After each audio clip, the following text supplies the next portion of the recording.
कि हम स्कूल खोला जाए और बच्चे की चीज़ों का ध्यान रखें। पीडीएम साहब को ज्ञापन दिया था कि डीसी साहब ना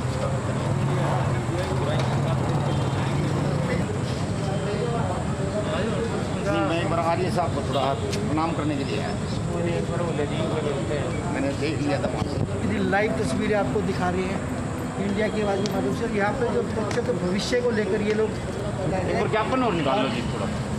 उपायुक्त के नाम मिलने पर ये लोग बीच किया है कि आपकी बातों को ऊपर तक पहुँचाया जाएगा। अपने सहयोगी प्रदीप कुमार के साथ हैप्पी बुद्धि रह जाएगी। ये स्कूलों के जो है संचालक, कोई मैनेजमेंट से, कोई प्रिंसिपल है, सभी जो सरकार से अनुरोध है। जी बताइए, आज ज्ञापन देने पहुँचे क्या कहा? ज्ञापन देने आज हमने सीटीएम को ज्ञापन सौंपा, क्योंकि यहाँ पर एडीसी और डीसी मौके पर मौजूद नहीं थे। हमने सीएम के नाम ज्ञापन सौंपा है ताकि जो हमारे स्कूल हैं, गवर्नमेंट ने क्या किया है, हर एक डिपार्टमेंट जितने भी हैं सबको खोल दिया है, लेकिन स्कूलों को आगे से आगे बढ़ाते जा रहे हैं। पिछले साल भी गवर्नमेंट ने ऐसे ही किया था, क्योंकि इसमें बच्चे बहुत ज़्यादा पिछड़ जाते हैं, कोई काम नहीं कर पाते, कंप्यूटर पर काम नहीं कर पाते, लैपटॉप पर काम नहीं कर पाते, क्योंकि बहुत छोटे छोटे बच्चे हैं। बहुत से घर ऐसे हैं जिसके घर एंड्रॉयड फ़ोन नहीं है, किसी के घर नेट नहीं है। इसी करके हम गवर्नमेंट से यही अपील करना चाहते हैं, बच्चों को भविष्य की तरफ देखते हुए इसको खोलने का, स्कूलों खोलने का कार्य करें, ताकि बच्चे अपना आगे से भविष्य बना सकें और पढ़ सकें।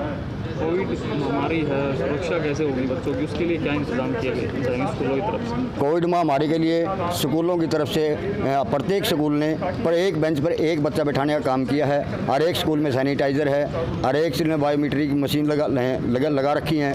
लेकिन जो स्टाफ है, स्टाफ की हम पूरी टेस्टिंग करवा चुके हैं, जब कोविड के इंजेक्शन लगवा चुके हैं, और बच्चों का सोशल डिस्टेंसिंग रखेंगे बसों के अंदर भी और स्कूल के अंदर भी।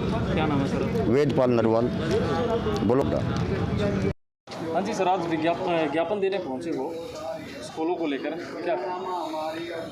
आज हम सभी प्राइवेट स्कूल संचालक पानीपत के डीसी महोदय को ज्ञापन देने पहुंचे हैं सीएम साहब के नाम स्कूल खोलने के बारे में, क्योंकि अब सभी व्यवसाय और सभी चीज़ें लगभग खुल चुकी हैं, पूरे स्विंग में हैं।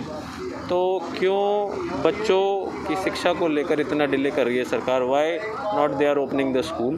तो इसीलिए हम ज्ञापन देने पहुंचे हैं। हम ये एश्योर करना चाहते हैं सरकार को, जिस तरह से बाकी सब चीज़ें एसओपी का पालन करके खुल चुकी हैं, उसी तरह से स्कूल संचालक भी पूरी एसओपी का पालन करके, सोशल डिस्टेंसिंग का, मास्क, सैनिटाइज़र का प्रयोग करके और सिटिंग अरेंजमेंट स्पेशल बच्चों का बना के, single student on single bench, उस हिसाब से हमें परमिशन दी जाए ताकि हम भी अपनी क्लासेस प्रॉपर ढंग से लगा सकें। सरकार का कहना है, ये संभावनाएं लगातार जताई जा रही हैं कि तीसरी लहर आएगी, बच्चों की उसमें खासतौर पर खतरा है, तो उसको लेकर सरकार थोड़े संशय में है, उनका ऐसा कहना है, तो इसलिए थोड़ी स्कूल में ढिलाई है। तो आप इतनी जल्दबाजी किस लिए?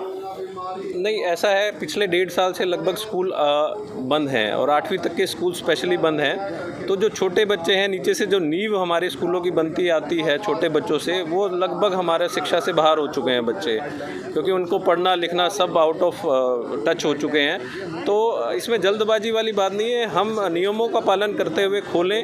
अगर ऐसी कोई संशय है तो हम भी ये जानते हैं कि बच्चों की सेफ्टी सबसे पहले है।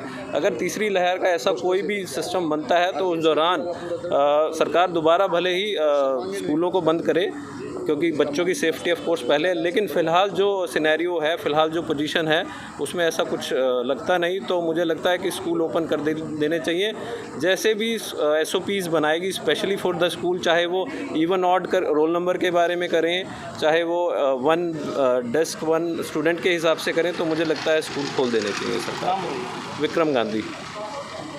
डीसी को ज्ञापन देने पहुँचे हैं स्कूलों के बारे में, क्या कहें? सर, सीएम साहब को ज्ञापन सौंपा है डीसी साहब के माध्यम से, और उसमें हमने अनुरोध किया है कि स्कूलों को खोलने की अनुमति दी जाए, क्योंकि जैसे जैसे कोरोना महामारी कम होती जा रही है, केसेस पूरे भारतवर्ष में कम होते जा रहे हैं। इसको ध्यान में रखते हुए जो ना स्कूलों को खोला जाना चाहिए। लंबे समय से स्कूल बंद हैं और बच्चों की शिक्षा बहुत ही अधिक प्रभावित हो रही है। इसके दूरगामी दुष्परिणाम सामने आएंगे अगर और ज़्यादा स्कूलों को बंद रखा गया तो। अभी 2 दिन पहले यूनिसेफ और WHO के अध्यक्ष जो हैं उनकी भी एक संयुक्त बयान जारी किया गया है। उसमें भी इन्होंने कहा कि स्कूलों को खोलने पर तुरंत विचार किया जाना चाहिए। यदि स्कूल बहुत जल्दी नहीं खोले गए तो इसके दूरगामी दुष्परिणाम सामने आएंगे। तो हमने सरकार से अनुरोध किया है, CM साहब से, शिक्षा मंत्री जी से, कि SOP की हिदायतों को जारी करते हुए, SOP का पालन करते हुए स्कूलों को खोलने की अनुमति दी जाए, क्योंकि बच्चों के जो शिक्षा ग्रहण करने का कार्य है ऑनलाइन पूरी तरह से संभव नहीं हो पाता। जैसा कि आप जानते हैं कि लगातार पिछले 1.5 वर्ष से विद्यालय पूरी तरह से बंद हैं और केवल 9वीं से 12वीं तक के विद्यालयों को कुछ समय को खोलने के लिए अनुमति दी गई थी और ऑनलाइन जो शिक्षा है वो सभी स्कूल देने का प्रयास कर रहे हैं, लेकिन उसके उस परिणाम इस तरह से नहीं होते जिस प्रकार ऑफलाइन क्लासेस चलती हैं। लैपटॉप और मोबाइल के सामने बैठने से बच्चों के अंदर आँखों पर प्रभाव पड़ा है, उनके व्यवहार में परिवर्तन आया है। पेरेंट्स बताते हैं कि डॉक्टर के पास ले जाते हैं तो डॉक्टर कहते हैं टीवी और लैपटॉप मोबाइल से बच्चों को दूर रखिए, लेकिन माता पिता की मजबूरी है लगातार 2-2, 3-3 घंटे लैपटॉप और मोबाइल के सामने बच्चों को बिठाना।